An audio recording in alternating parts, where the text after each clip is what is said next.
জয় শ্রীকৃষ্ণ, রাধে রাধে। কেমন আছো সবাই? আশা করছি সবাই খুব ভালো আছো ও সুস্থ আছো। সবাইকে জানাই গুড মর্নিং। গুড মর্নিং জানিয়েই আজকের ব্লগটা আমি শুরু করছি।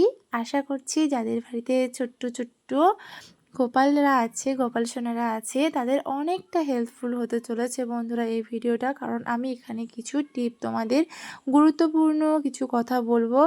অবশ্যই তোমরা ভিডিওটা স্কিপ না করে প্রথম থেকে লাস্ট পর্যন্ত দেখতে থেকো। তো বন্ধুরা, এখন তো চৈত্র মাস পড়ে গেছে, আর এখন ভোরের দিকে একটু একটু ঠান্ডা থাকলেও একটু বেলা হতে হতেই কিন্তু গরমের তীব্রতাটা কিন্তু বাড়ে। তো এই রকম পরিস্থিতিতে আমরা কিভাবে গোপাল সোনাদের কেয়ার করব, কিভাবে আমরা যত্ন নেব, সেটাই তোমাদের সাথে শেয়ার করব বন্ধুরা। অবশ্যই তোমরা দেখতে থেকো। আমি যেভাবে আমার গোপালের সেবা করে থাকি, নিত্যদিনের সেবা, ওয়েদার অনুযায়ী, সিজন অনুযায়ী সেটাই তোমাদের সাথে শেয়ার করব।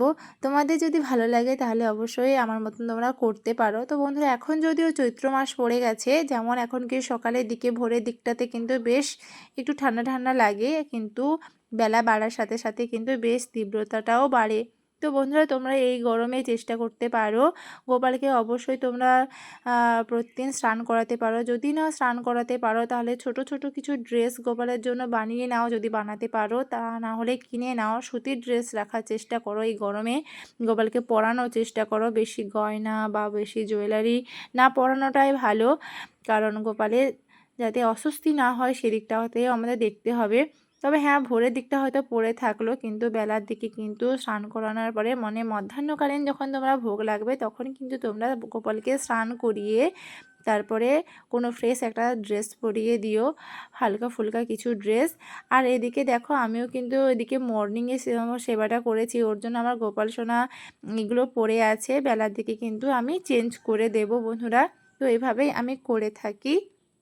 আর যেটা হলো যে দেখবে রাত্রেও কিন্তু যখন আমরা গোপালকে শয়ন দিই তখনও কিন্তু বেশ গরম লাগে। অবশ্যই গোপালকে একটুখানি ময়ূরের পালক দিয়ে হাওয়া করে দিও। তোমরাও যখন তোমরা শয়ন দেবে একটুখানি হাত পা একটু মালিশ করে দিও, একটুখানি ঘষে দিও, যাতে গোপাল সোনার ঘুমটা খুব সুন্দর হয়। এবং পায়ের কাছে কোনো হালকা পাতলা কিছু একটা বেড কভার টাইপের রেখে দাও, যেটা গোপালের মানে ছোট ছোট কিছু রুমাল টাইপের কিছু রেখে দিও, যেটা আর গোপালকে বলে দিও যে তোমার যখন ঠান্ডা লাগবে অবশ্যই তখন তুমি গায়ে দিয়ে নিও।